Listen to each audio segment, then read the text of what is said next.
بسم اللہ الرحمن الرحیم۔ السلام علیکم ویورز، آج کی ویڈیو میں مرد اور خواتین کے حالت احرام میں بال مونڈنے یا کترنے کے جو مسائل ہیں ان کے بارے میں آپ کو بتاؤں گی، اور آپ نے حج یا عمرہ کے دوران دم واجب ہونا یا صدقہ دینا یہ ٹرم سنی ہوں گی، ان کو میں آپ کو بتاؤں گی۔ پچھلی ویڈیو میں میں نے آپ کو بتایا تھا کہ دم کیا ہوتا ہے، آج کی ویڈیو میں بھی میں آپ کو بتاتی چلوں کہ دم سے مراد یہ ہے کہ حاجی یا معتمر ہوتے ہیں جو کہ عمرہ کرتے ہیں، جیسے حج کرنے والے کو حاجی کہتے ہیں، اسی طرح عمرہ کرنے والے کو معتمر کہتے ہیں۔ اگر حاجی یا معتمر دوران حج یا عمرہ ضروری افعال میں سے کوئی فعل نہیں کرتا یا ضروری منع کردہ افعال میں سے کسی کو سر انجام دے دیتا ہے تو اس کے اوپر کفارہ لازم آتا ہے، جو قربانی کی صورت میں اہل حرم پر صدقہ کرنا ہوتا ہے، اسی کو دم کہتے ہیں۔ مختصراً ہم یہ کہہ سکتے ہیں کہ حج کے دوران حاجی سے ہونے والی مخصوص غلطیوں کے کفارہ کو اصطلاح حج میں دم کہا جاتا ہے۔ حج کے دوران ہونے والی غلطیوں پر 3 طرح کا کفارہ ہوتا ہے: دم، بدنہ اور صدقہ۔ دم اور بدنہ میں جانوروں کی قربانی دینی ہوتی ہے جن کا گوشت حاجی نہیں کھا سکتا، بلکہ وہ مساکین میں تقسیم کیا جائے گا، اور یہ وہیں ذبح کیے جا سکتے ہیں جہاں حج کی قربانی کے جانور ذبح کرنے کا حکم ہے۔ اب میں آپ کو بتاتی چلوں کہ دم سے مراد یعنی کہ اس کی مقدار ایک بکری، اس میں بکرا، دمبا، بھیڑ شامل ہے، اور گائے، بیل، بھینس، اونٹ کا 7واں حصہ بھی اس میں شامل ہے۔ نمبر 2 پہ ہے بدنہ۔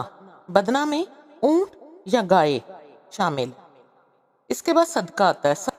صدقہ میں اکثر یہ سننے کو ملتا ہے کہ آدھا سا صدقہ ہے یا 1 سا صدقہ دینا پڑے گا، تو اس میں میں آپ کو بتاتی چلوں کہ جامعہ علوم اسلامیہ علامہ محمد یوسف بنوری ٹاؤن کے فتویٰ کے مطابق 1 سا صدقہ جو ہے وہ 3 کلو 149 گرام ہے، لہٰذا اگر 1 کلو گندم 40 روپے کی ہے تو 1 سا گندم کی مالیت 125 روپے 98 پیسے بنے گی۔ تو اسی حساب سے آپ سا کا حساب لگا لیں۔ سا پرانے زمانے میں ایک پیالہ ہوتا تھا، اس کو کہا جاتا تھا۔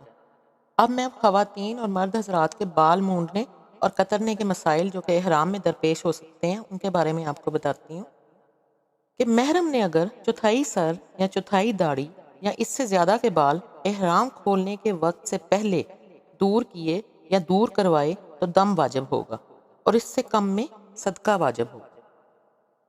ایک اور مسئلے میں عورت نے اگر حلال ہونے کے وقت سے پہلے 1 انگلی کے برابر یعنی 1 انگل کے برابر چوتھائی سر یا اس سے زیادہ کے بال کتروائے تو دم واجب ہوگا، اور چوتھائی سے کم میں صدقہ واجب ہوگا۔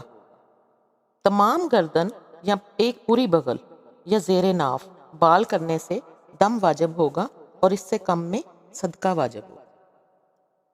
اسی طرح ایک مجلس میں یعنی ایک ہی سٹنگ میں سر اور داڑھی یا دونوں بغلوں یا تمام بدن کے بال منڈوائے تو ایک ہی دم واجب ہوگا، اور اگر مختلف مجلسوں میں منڈوائے تو ہر ایک مجلس کا علیحدہ حکم ہوگا اور ہر ایک کی جزا کا مستقل اعتبار ہوگا۔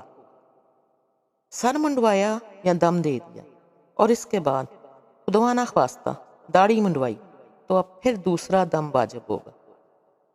اگر 4 مجلسوں میں یعنی 4 سٹنگ میں یعنی 4 دفعہ جا کر چوتھائی سر منڈوایا یعنی 1/4 سر کا حصہ منڈوا لیا 4 دفعہ جا کر باری باری، اور بیچ میں کفارہ نہیں دیا تو ایک ہی دم واجب ہوگا۔ متفرق جگہ سے تھوڑا تھوڑا سر منڈوایا تو اگر سب کا مجموعہ چوتھائی سر کے برابر ہو جائے تو دم ورنہ صدقہ واجب ہوگا۔ اسی طرح عورتوں کے اگر روٹی پکاتے ہوئے 3 بال جل گئے تو 1 مٹھی گیہوں صدقہ دے دیں، اور اگر مرض کی وجہ سے بال گر گئے یا سوتے ہوئے گر گئے تو کچھ واجب نہیں۔ اسی طرح اگر وضو کرتے ہوئے یا خلال کرتے ہوئے سر یا داڑھی کے 3 بال گر گئے تو 1 مٹھی گیہوں صدقہ دے دے، اور اگر 3 بال خود اکھاڑے تو ہر بال کے بدلے 1 مٹھی صدقہ دے، اور اگر 3 بال سے زیادہ اکھاڑے تو آدھا سا صدقہ کرنا واجب ہوگا۔ اگر محرم حلال کا سر مونڈے تو حلال پر کچھ نہیں، محرم کچھ تھوڑا سا صدقہ دے دے، اور اگر حلال نے محرم کا سر مونڈا تو محرم پر دم واجب ہے اور حلال پر صدقہ کامل یعنی نصف سا گیہوں ہے۔ محرم نے اگر دوسرے محرم کا چوتھائی سر مونڈ دیا تو مونڈنے والے پر صدقہ، اور جن کا سر مونڈا ہے ان پر دم واجب ہے۔ محرم نے اگر محرم یا حلال کی مونچھ مونڈی یا کتری یا ناخن کاٹا تو جو چاہے صدقہ کر دے۔ بال مونڈنا، کترنا، اکھاڑنا، یعنی ہیئر ریموور کریم سے صاف کرنا، جلانا، سب کا ایک ہی حکم ہے، جزا میں کچھ فرق نہیں۔ اس کے علاوہ خود بال مونڈیں یا منڈوائیں، زبردستی سے ہو یا خوشی سے، جان بوجھ کر ہو یا بھول کر، یعنی ہر صورت میں جزا واجب ہوگی۔ تو میرے پیارے عزیز بہنوں اور بھائیوں، امید ہے آپ کی ویڈیو یہ اچھی لگی ہوگی۔ اگر اس ویڈیو سے آپ کو کچھ انفارمیشن ملی ہو تو میری اس ویڈیو کو لائک کر دیجیے گا، میرے چینل کو سبسکرائب کر دیجیے گا، اور میرے اس ویڈیو کو آگے اپنے عزیزوں رشتہ داروں میں شیئر کر دیجیے گا تاکہ ان کی بھی معلومات میں اضافہ ہو۔ جزاک اللہ۔ اللہ تعالیٰ آپ سب کا حج و عمرہ قبول کرے۔ اللہ کے امان میں رہیں، اپنا اور اپنوں کا بہت خیال رکھیں، دعاؤں میں یاد رکھیے گا۔ اللہ حافظ۔